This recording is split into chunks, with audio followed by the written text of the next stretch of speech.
The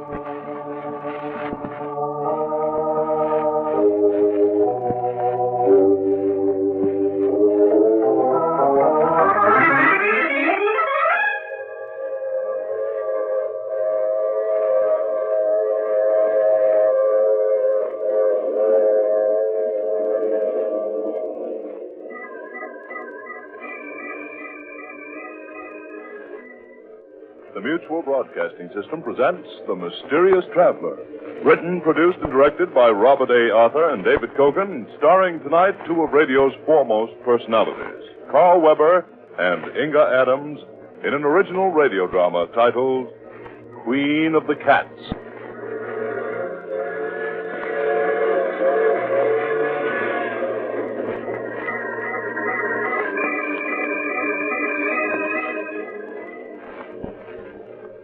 This is the Mysterious Traveler, inviting you to join me on another journey into the realm of the strange and the terrifying.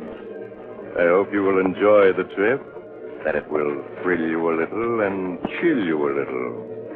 So settle back, get a good grip on your nerves, and be comfortable, if you can, as we prepare to meet the Queen of the Cats.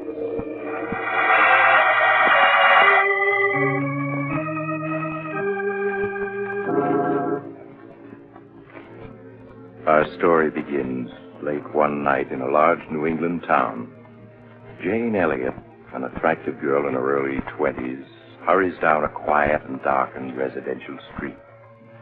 Finally, she stops before a large colonial house with a nameplate on the door, Dr. George Richards. She hesitates a moment, then rushes up the few steps to the door.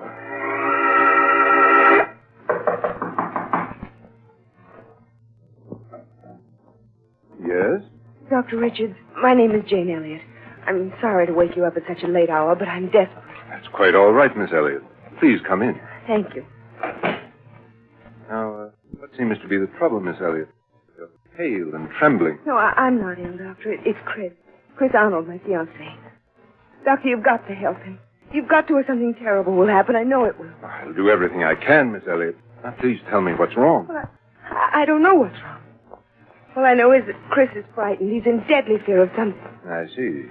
Where is your fiancé now? At his home, Brookfield Manor. Doctor, I know it's late, but won't you come with me and see Chris? He needs help desperately. Please, Miss Elliott, you mustn't cry. Of course I'll come with you, and I'll do what I can.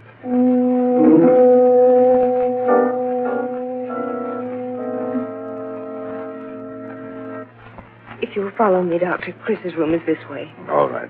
Oh, tell me, Miss Elliott, aren't there any servants in this huge house? No, Doctor. Chris dismissed them all 2 months ago, except for a cook who's here during the day. He lives alone. Here we are, Doctor.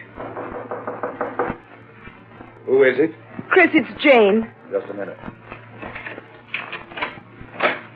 Jane, I've asked you before not to... Who's he? Darling, this is Dr. Richards. Doctor, this is my fiancé, Chris Arnold. How do you do, Mr. Arnold? Why the devil did you bring him? I don't need a doctor. Please, darling, I couldn't stand to see you. Forgive me, Mr. Arnold, but it's obvious to the most untrained eye you do need a doctor. Chris, please tell the doctor what you're afraid of. I'm not afraid of anything. I'm afraid that's not true. Your eyes are twitching, and you keep glancing around the room nervously. Mind your own business. People who are ill are my business. I want to help you, but I can't unless you tell me what you're afraid of. Darling, please tell him. Please, you can't go on this way. Yes. You're right. I can't go on this way. Believe me, Mr. Arnold, you'll feel much better once you've talked your fears out. Now, suppose you start from the beginning and tell me everything. All right, Doctor. I suppose it all began 2 years ago at a party Jane and I were at.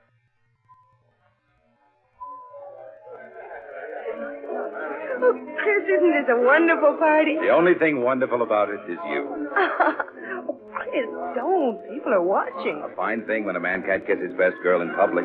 At Miss Tyndall's school, we were taught a young lady never kisses a man in public. Miss Tyndall is setting romance back 15.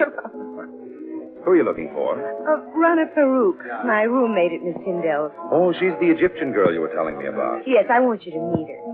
Only, better not fall in love with her, as every other man does. Sounds as though she's a second Cleopatra. Oh, there she is, Chris. Come on.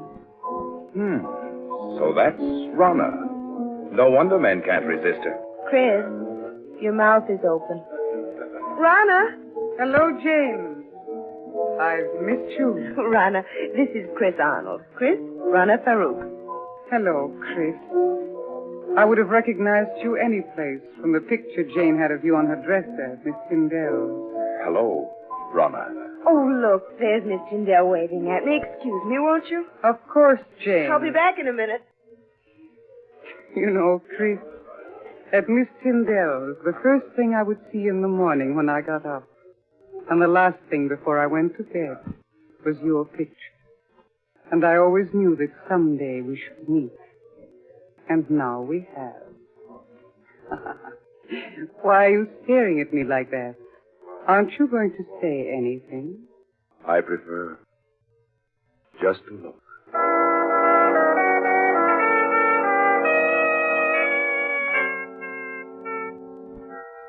Even now, Doctor, 2 years after our first meeting, I find it difficult to describe how beautiful Rana was. She had lustrous black hair that came down to her shoulders, green eyes that bewitched you. And she walked. She was so lithe and graceful that every eye in the room followed her. I was captivated the moment I saw her. I see. Well, what happened after that first meeting? Rana also seemed attracted to me. After that night, we saw each other constantly. Nothing seemed to matter to me when I wasn't with her. It made me indescribably happy to learn she felt the same way.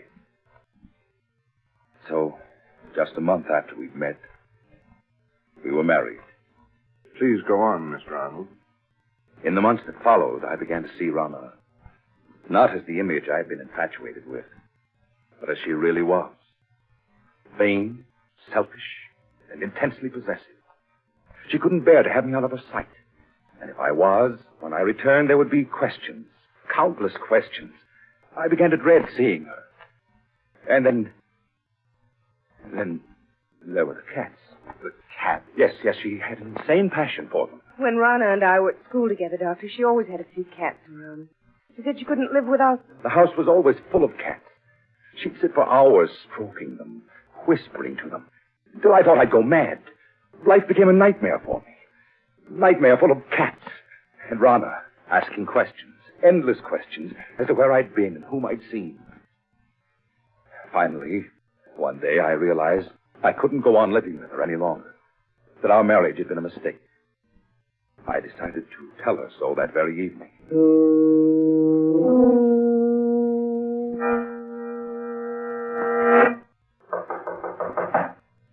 May I come in, Rana? Of course, dear.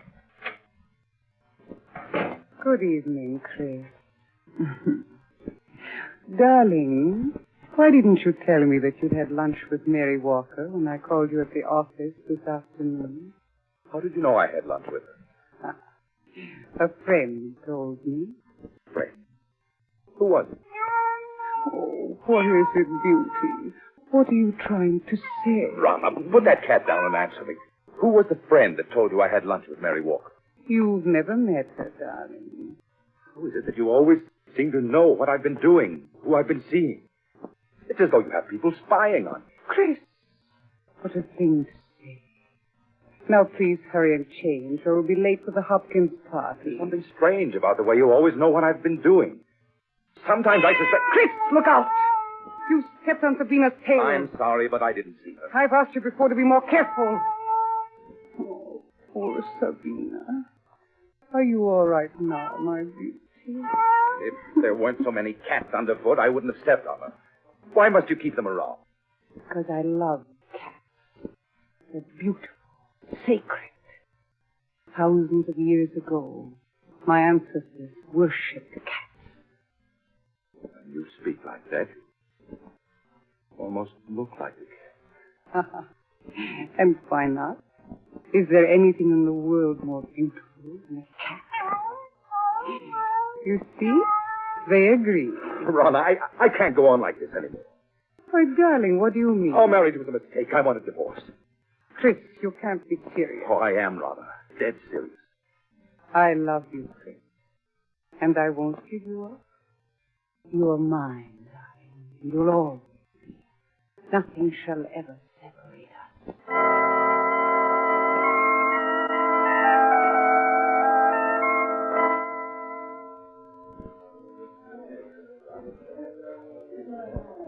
Would you care for a cocktail, sir? No, thank you. Well, even if you won't have one, Mr. Arnold, I will. Jane.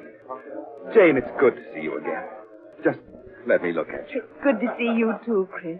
You're as lovely as ever, Jane. Chris, you're not looking well at all. You all right? I am now. Jane, can't we go someplace and talk? What about the terrace? All right, Chris. Here, this door opens onto it. How is Rana? Oh, she's fine. Oh, Jane. Jane, I've made such a mess out of everything. I was a fool to mistake infatuation for love. Jane, can you ever forgive me for the way I behaved towards you? There's nothing to forgive. I must be going now. Well, Jane, this is a surprise. Rana. Really, Jane, the way you've avoided calling on us, I have suspect you're still in love with Chris. Rana, you have no right. Please, Chris. I'm afraid I'll have to be leaving. It's getting quite late. Good night. Good night, Jane. I hope I didn't interrupt anything by coming out here so unexpectedly, Chris. Yes, Rana, you did. I was about to tell Jane that I love her and that I always will. I suppose that's why you asked me for a divorce. You've been secretly seeing her. Secretly seeing her? Is it possible for me to see anyone or do anything secretly without you knowing about it? No, you're right. It isn't possible. I know everything you do. So I would forget Jane if I were you. Rana, how could you possibly want me, knowing how I feel about Jane? You've got to give me a divorce. I'll never give you a divorce. Never, do you hear? You're mine, and you always will be.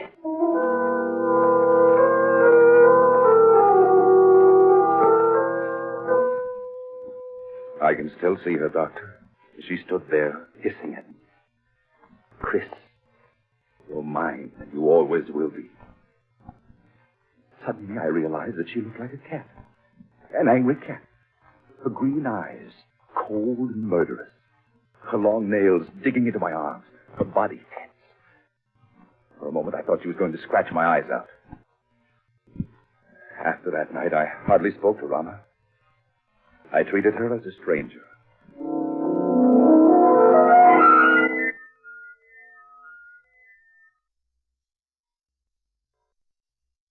Darling, you're behaving very privately, refusing to talk to me. It's been a month now.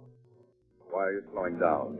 I want to talk to you, Chris, and I can't talk to you while I'm driving. There's no point in your stopping. We have nothing to say to each other. Oh, but we do, darling. Chris, we could be so happy together if you want. You know how much I love you. I'd do anything to make you happy. Anything. Anything? Then you can give me a divorce. So you're still thinking of her?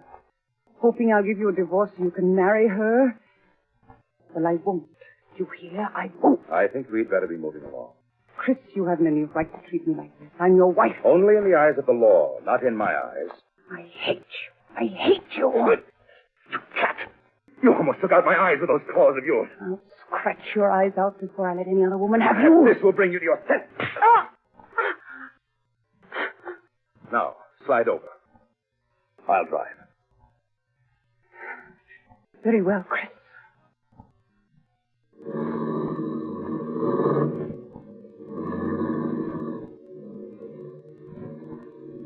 You think you've beaten me, Chris, but you haven't. Don't think it was weakness on my part because I tried to make up with you this evening. I know better than to think that. In the end, you'll come crawling to me. It may take a year, 2 years, 5 years, but I'll wait. I'll never come crawling to you. But you will, Chris. Jane knows I'll never give you your freedom. In time, she'll marry. And when she does, all the heart will be gone out of you. And then you'll be mine. You have everything planned perfectly, Rana, don't you? But I have one escape from you you've never thought of. Really? And what is that, Chris. I can escape through death.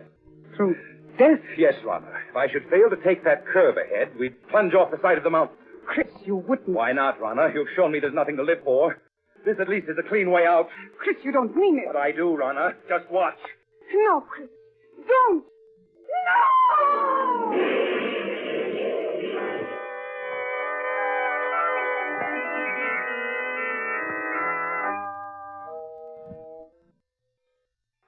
When I drove the car over the side of the mountain, Doctor, I thought Rhonda and I were going to our death. But fate decreed otherwise. When I recovered consciousness 48 hours later, in the hospital, I learned it was only Rhonda who died. Yes, I recall reading about it in the papers. It was a miracle that you survived. Yes, for weeks they despaired of saving me. But at the end of 8 months, I walked out of that hospital. It was just a week after I was discharged that I ran into Jane on the street. Chris. Oh, Chris, it is you. Jane. Chris, I heard about your accident just a few days ago when I got back from California. Jane. You always seem to pop up just when I need you most. You look so much older. These past months must have been so difficult. I don't want to look back as fast, Jane, but only to the future. The future I once hoped we'd share. And still.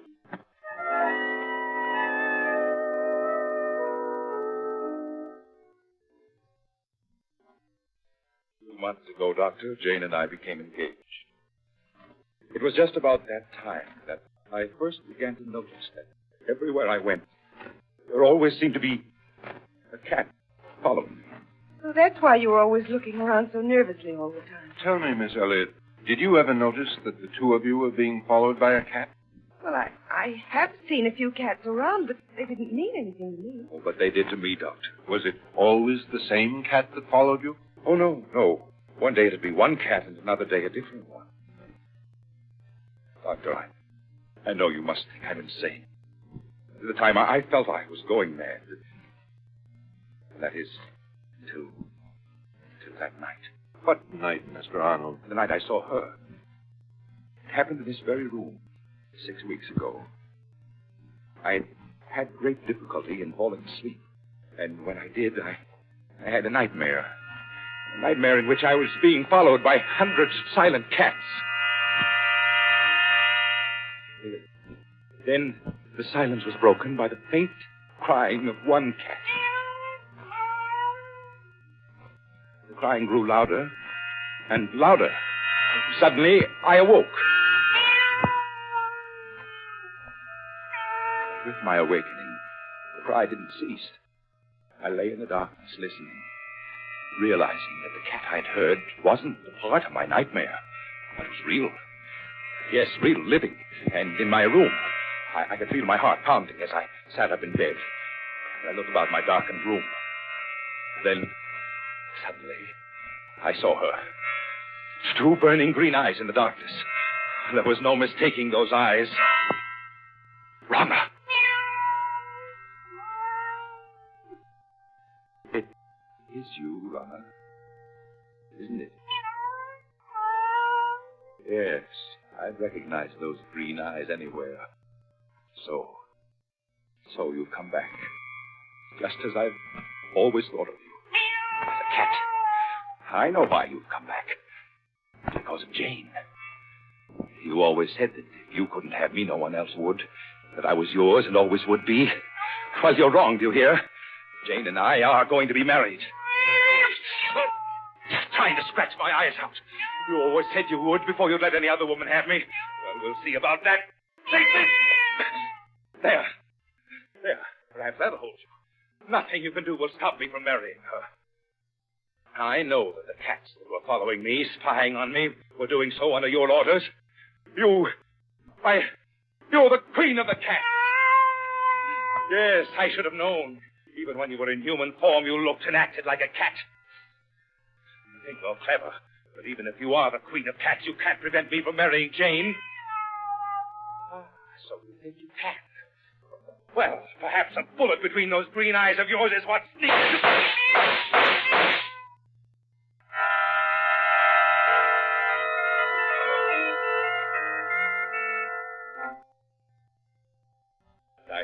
emptied the gun at her, Doctor.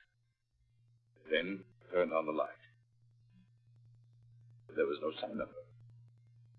She vanished. All that I found were 6 bullet holes in the wall. Now, Mr. Arnold, isn't it possible that you only dreamed all that actually you fired your gun in your sleep and the shots themselves awakened you? I tried to tell myself that, Doctor. But during the nights that followed, I knew it was not a dream. But night after night, she appeared in my room. I'd lie awake, waiting to hear her voice. Then she would appear, stare at me with burning green eyes, waiting. I knew she'd never leave me alone as long as I intended to marry Jane. Finally, I couldn't stand it any longer, and I went to see Jane. I asked her to postpone our wedding for a time. And without asking any questions, she agreed.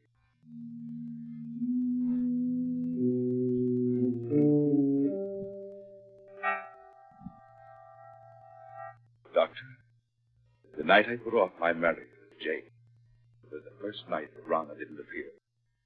And the first night in weeks that I was able to sleep. Chris, why didn't you tell me that night what was troubling you? I was afraid you wouldn't understand, Jane.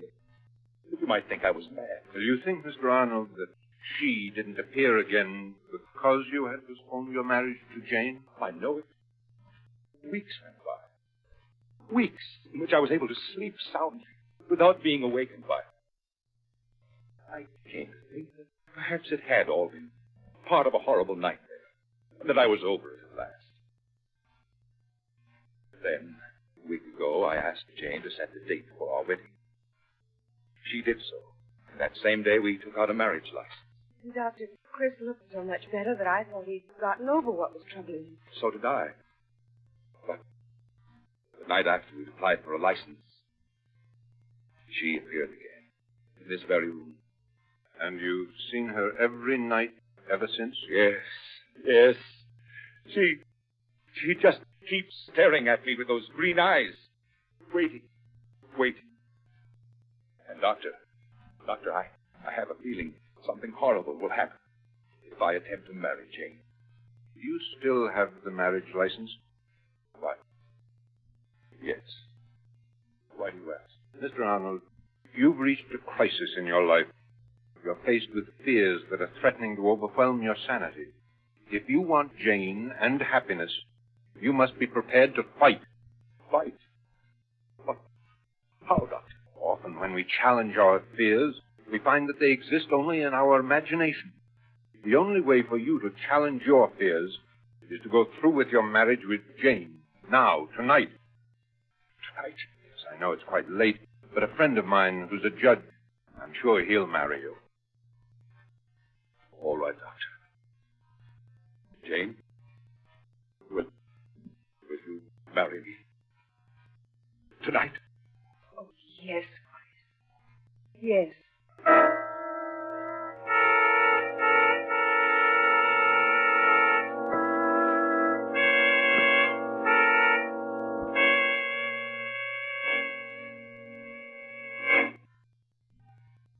Sorry to get you up in the middle of the night, Judge, but for reasons I can't explain, it's important that these two be married tonight. That's quite all right, Doc.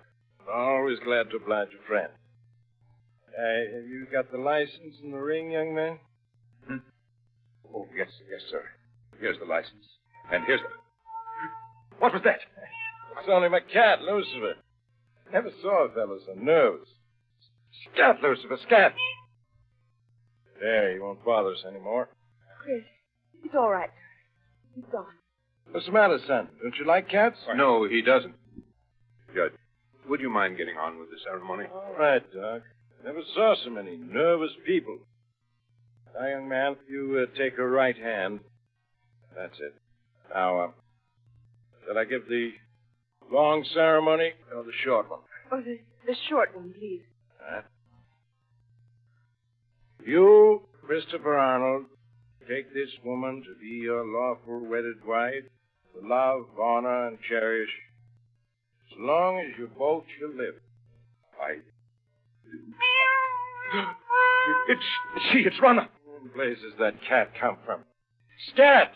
Please, it's only a black cat. You mustn't pay any attention to No, it. of course not.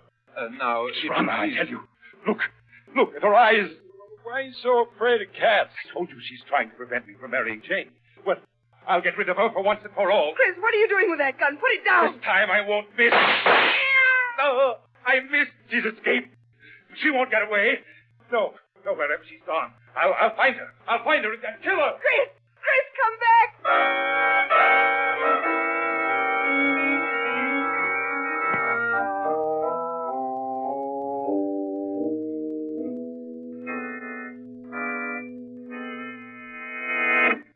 Wait.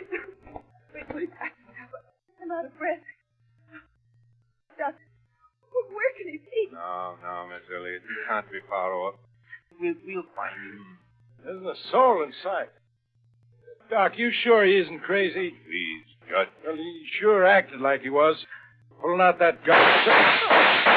Listen. Doctor, that must be Chris firing that gun. Yes. Come on. Those shots came from close by. But, Doc, there's no one in sight.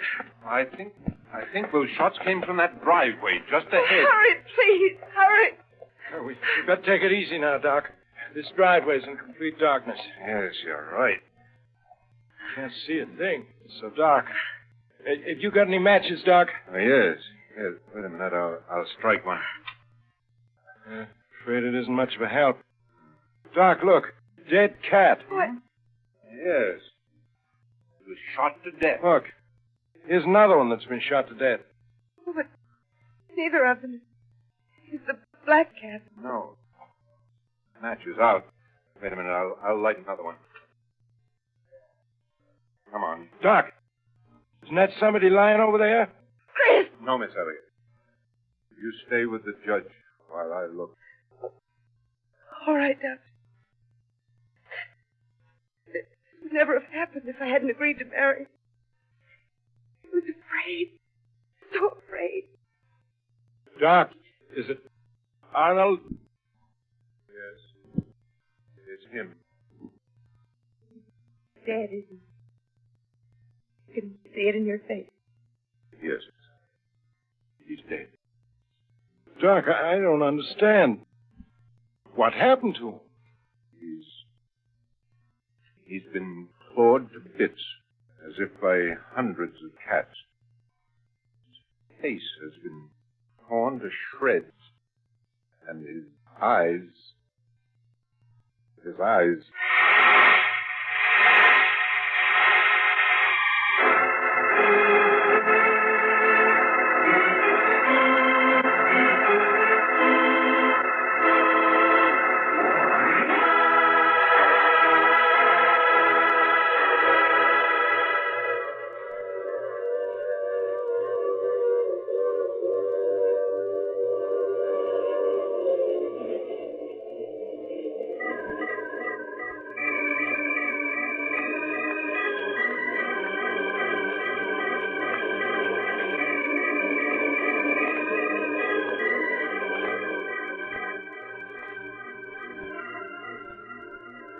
This is the mysterious traveler.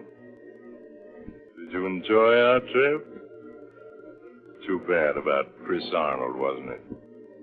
Seems there just isn't any escape from a jealous woman, particularly when she's the queen of the cats. You know, strangely enough, at Chris Arnold's funeral, just as the coffin was being lowered into the grave, the mourners suddenly noticed a black cat with green eyes sitting on the edge of the grave, quietly licking its paws. That cat simply couldn't be driven off. Now, I recall another case in which two ghosts got together and decided, "Oh, you have to get off here. I'm sorry. I'm sure we'll meet again. I take this same train every week at the same time."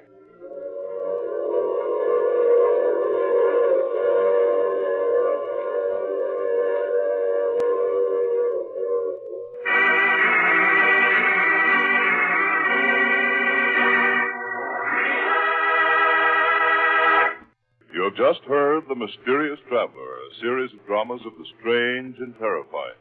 All characters in tonight's story were fictitious, and any resemblance to the names of actual persons was purely coincidental. In tonight's cast were Maurice Tarplin, Carl Weber, Inga Adams, Mitzi Gould, John C. Moore, and Brad Barker. Original music was played by Paul Taubman. The Mysterious Traveler is written, produced, and directed by Robert Andrew Arthur and David Kogan.